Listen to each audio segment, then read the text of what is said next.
Howdy, all. I am Adam the Renaissance Nerd, and I just got home a little while ago from going to see Ghostbusters Afterlife. This is my spoiler free review. I'm going to try and keep it as spoiler free as I can, just to give you a general feeling for this movie, how I felt about it. Should you go see it? Well, right away, I'm going to tell you this. There's a reason they call this Ghostbusters Afterlife.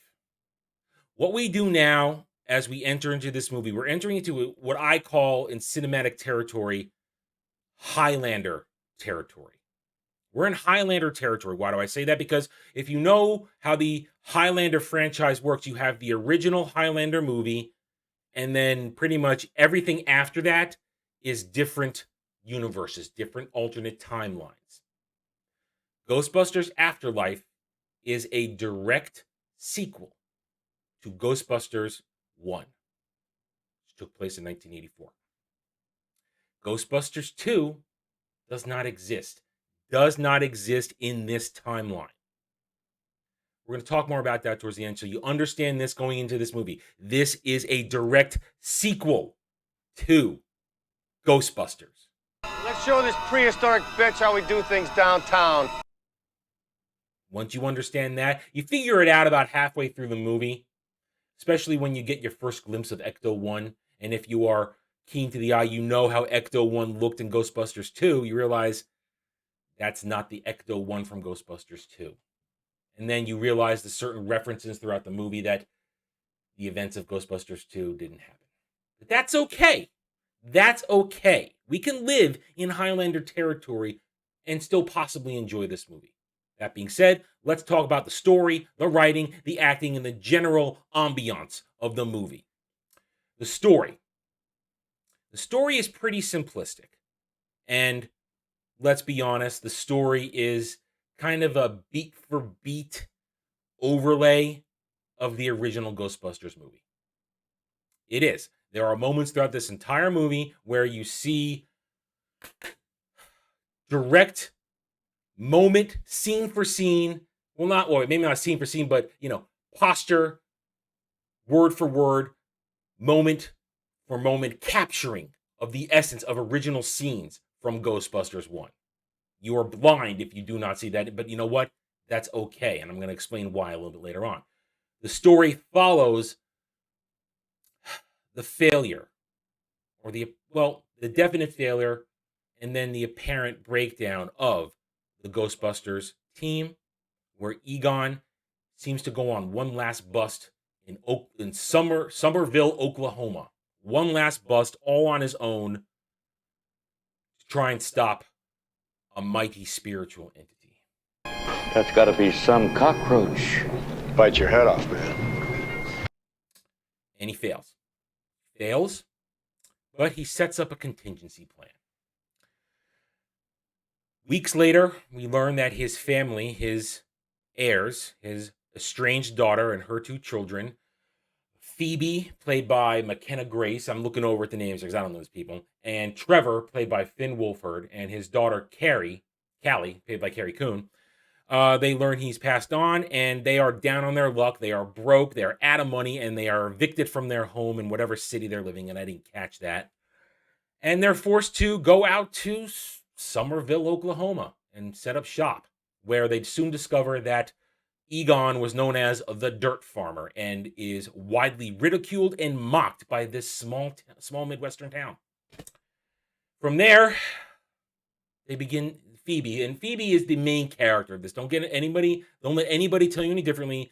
Phoebe Spengler, as will then be plainly clear why they don't call themselves Spenglers until the end of the movie. Phoebe Spengler, she is the main character of this movie. This is her movie, and when you understand that and you watch how the story builds around it being basically a story of self-discovery, a story of acceptance of past, present desires, hopes, dreams, emotions, things left unsaid. When you understand that, you realize that it fits well and it works well, even though it is still a movie overlaid, built upon, literally, the original framework of the original Ghostbusters movie. Perfectly fine, and it works out okay. And I'll tell you why it works out okay without walking a very thin line not to spoil it. So the story picks up where they go to Somerville, and bit by bit, Phoebe discovers why Egon was there. And let's just say spiritual happenings occur. All right, that's where I'm going to cut off the story, because from that point you get it's too much spoilers and things, and frankly, a lot of it isn't hard to figure out as you're watching. As you're watching it, you're going to figure things out. You're going to realize things. You're going to see things coming, and you knew it was going to happen. But you know what? Again, that's okay. You know why that's okay? Because they wrote this movie. Now we're going to talk about the story writing, and then we're going to talk about the dialogue writing. The story writing. This movie is one gigantic fan service movie. And that's exactly what we needed. After 2016, which destroyed the Ghostbusters lore, which mocked it, made fun of it, twisted it, perverted it, this is a love letter, is a giant fan service to anybody who simply loves the idea of Ghostbusters.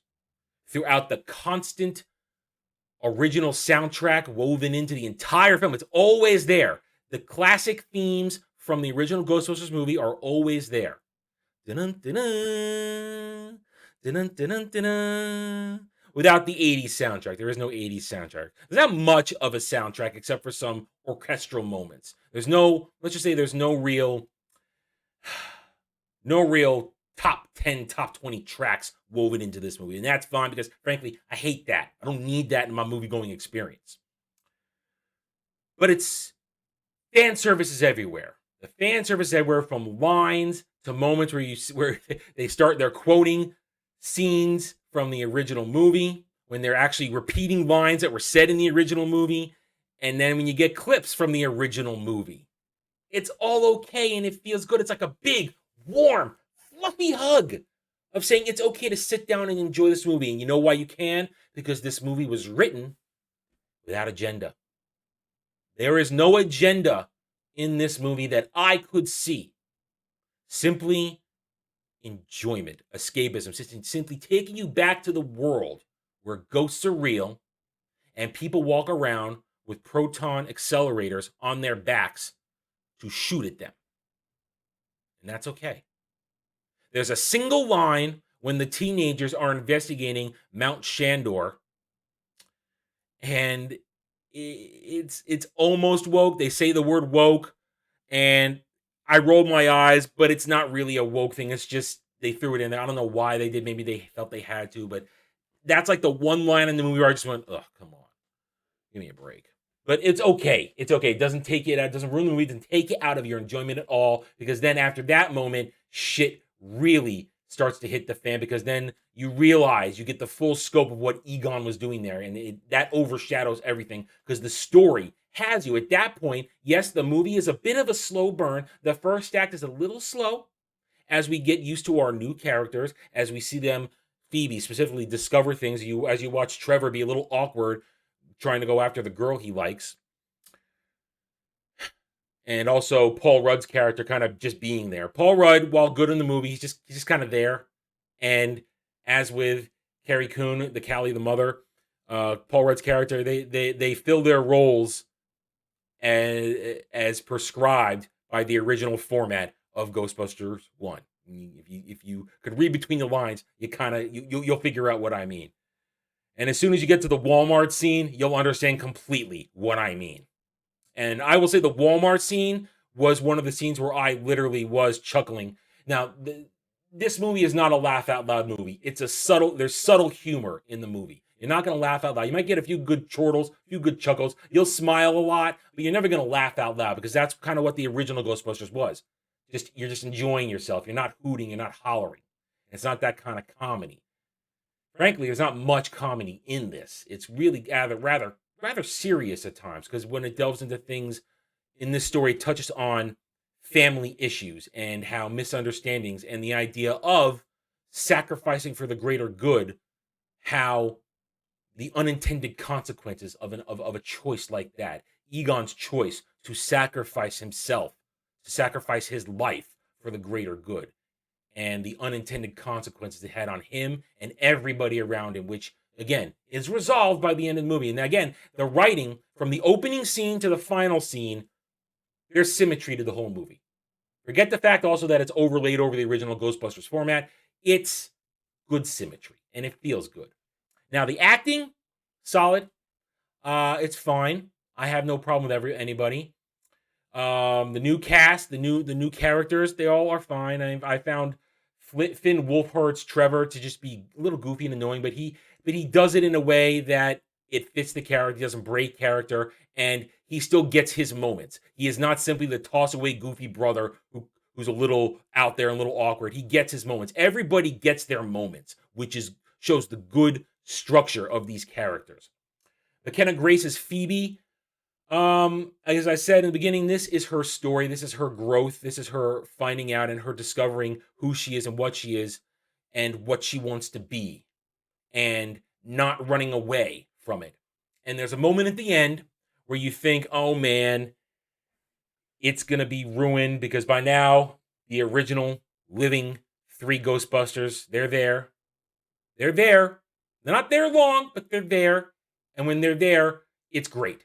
When they're there, it's great because they're not supposed to be there for very long. And I can see why it's good that they're only there at the very end. Because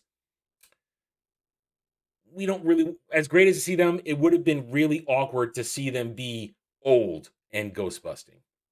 But they're there. And at the end, though, Phoebe's moment at the end of the movie, when you get there, you're thinking, oh no, don't do this to the boys. Don't do the boy. But then you saw this coming. If you're keeping an eye on things, you knew her moment, which leads into the final moments of the movie. You knew it was coming, and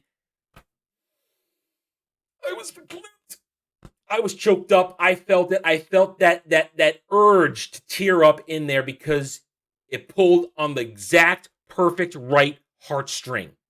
This whole movie was leading to that moment, and it felt good. It was pure, unadulterated fan service, and it felt good, and everybody delivered the right feeling for it. And it felt good. It felt good. As I said, fan service is at the core of this movie, and that's a good thing. Now, everything else in this movie, from the cinematography, the music, the layout, the shoot, the shot selection, it works. It works. I would have liked to have seen a little more actual ghost busting than what we got, but then again, unless you're watching the real Ghostbusters, there's actually not a lot of ghost busting in the Ghostbusters movies. There's a couple of ghost busting scenes, and that's kind of everything that's sort of alluded to that there's ghosts in. But there really is very limited actual ghost busting in this movie. But again, that's okay, because when you get to the teaser stinger at the end, and once you understand where the other classic legacy characters are, especially one character, I'm not going to say who because then that kind of says spoiler. You can see that they want to make more movies. They want to make more movies in this particular timeline of the Ghostbusters franchise. And as I said in the beginning, this is a timeline separate from the original Ghostbusters to Ghostbusters 2. I said in the beginning, this is Highlander territory. You have Ghostbusters 1 as the core center of this universe. Then you have Ghostbusters 2. Then you have, in between that, you have the real Ghostbusters, which then kind of intersects a little bit with Ghostbusters 2, but still continues on its own path into the eventual Ghostbusters Extreme. And then you also have now Ghostbusters to Ghostbusters Afterlife. They're all existing separately from each other, and that's fine. For a moment in the middle, when Phoebe, and you see this in the trailer, so this isn't a spoiler, when Phoebe reaches out to Ray, during that interaction, for a moment, you're like, oh man, is this going to spoil Ghostbusters forever for me? And no, it doesn't. No, it doesn't, when you understand you're in Highlander territory, Highlander rules, and at the same time, you get to the end of the movie, and you understand, and at least I understand, I feel, this does not tarnish the Ghostbusters legacy. Back off, man. I'm a scientist. So, do I recommend going to see Ghostbusters Afterlife? Yes. I recommend going to see Ghostbusters Afterlife. You're going to have fun. If you love Ghostbusters, you're going to have a smile on your face. And if you grew up with this franchise like I did, watching the movies, watching the cartoons, you're going to feel something at the very end. You're going to feel something, you're going to feel good, and you're going to know that you were entertained for 2 hours. Let's show this prehistoric bitch how we do things downtown. All right, I'm done. Thank you for watching this review. If you enjoyed it, a like would be appreciated. If you're new here, I invite you to subscribe to my YouTube channel. You can also follow me on Odyssey. Hit the notification button. Share my videos if you like them. Comment away. Real comments are great. You don't have to agree with me, and that's just fine. Thank you again for watching this review. Take it easy. Thanks for watching, everybody. I don't do Facebook. I will never do Twitter. If you want to reach out to me, just email me. It's purely for this channel. I will not miss your communication. Check me out at the Geeks and Gamers forums under @ROAS. Join me in conversations there, among many others. And I'm now on Odyssey @The Renaissance Nerd. Follow me there as well. Help us keep fighting to return escapism to entertainment. Thank you again for watching. See you next time.